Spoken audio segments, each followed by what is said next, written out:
DreAllDay.com. What's going on, everybody? Dre Baldwin, DreAllDay.com here for the weekly motivation. I know some people mention sometimes the sound, depending on when I record, how I record, the sound don't always sound right.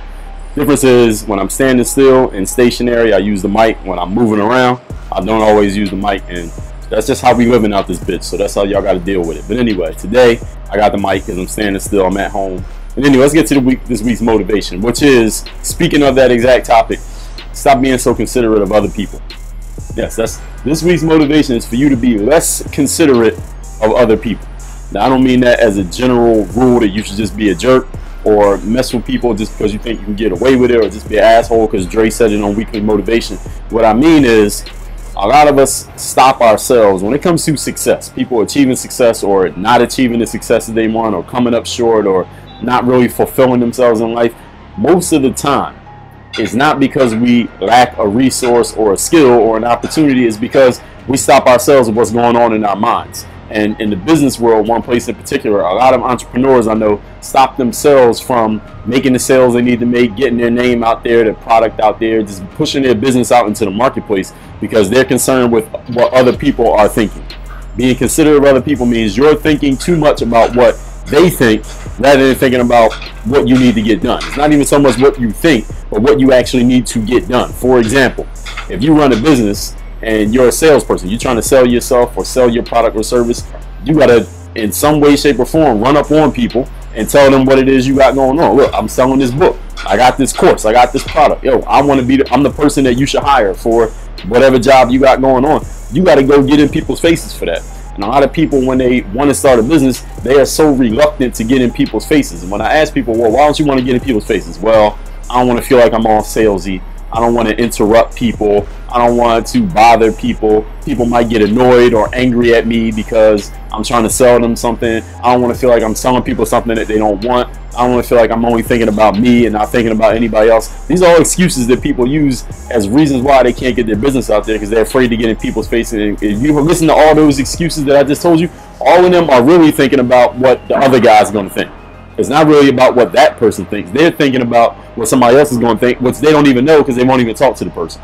Athletes, the exact same thing. Athlete says, well, Dre, I know I'm the best player on my team, but I don't want to feel like I'm a ball hog by scoring all the time, even though I'm the best scorer, and that's the only way we can win. But I don't want to do it because I don't want the teammates of mine to think I'm a ball hog. See, the thing with ball hog, when you hear somebody using that phrase, I don't want to feel like I'm a ball hog, what are you really talking about? You're not talking about what you think about yourself. You are, but you're really talking about what you think everybody else is going to think about you, which is being selfish in a twisted way. You're being selfish by, you're basically deciding for other people what they think, and then basing your actions on what you think they think. And then usually the actions that you're basing it on are actions that lower you.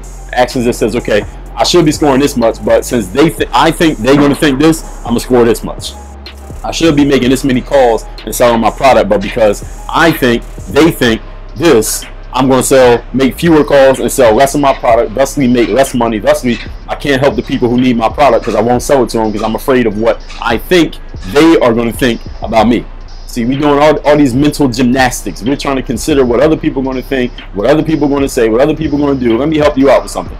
Most people are not thinking about you at all. They don't care what you're doing. They don't care what you're selling. They're not sitting by the phone waiting for you to dial. If you're a person who needs to go get in people's faces to sell your product, nobody's sitting around just hoping that one day somebody comes up to them and sells a product. Now, if you want to get people to know about what you're doing, you're going to interrupt what they're doing. And that's the only way things change in this world. I mean, how do we start using digital cameras? How people start using YouTube? How everybody got a smartphone now and everyone's on Instagram, or everybody's using some social media platform, and everybody likes to, I don't know, buy basketball gear and don't even play basketball. Where did all this stuff come from? It was an interruption. We were all living a certain way. We got interrupted by social media. We got interrupted by smartphones. We got interrupted by YouTube.com. We got interrupted by the weekly motivation. You have to get in order for people to change their ways, to do something other than what they're doing, you got to interrupt the pattern of what they're already doing. So therefore, when you're concerned that interrupting them with a phone call or scoring more points than everybody else or taking more shots or putting yourself out there to interrupt somebody's day, That's what you got to do. That's the exact point. That's the point of making a difference in the world. Making a difference in the world means if something is happening and you do something different, something you do changes the way people live. And if you want to be a person who makes an impact, you got to be willing to do that. Don't be so considerate of, oh, I may be interrupting, I'm getting in their way, they're going to be annoyed. So what? So what? Was there a point where people were annoyed by YouTube and annoyed by everybody walking around with phones and annoyed by the internet? Yeah, there were people who were annoyed by all that stuff. Millions of people. But guess what? They all adapted. They all eventually adopted to it, or they got ran over by it. And that's just a change in the mindset that you need to have, the way you approach other people, the way you approach life, and the way you approach yourself when you look in the mirror every day. That's your weekly motivation. I am the best at this. My name is Dre All Day. Work on your game.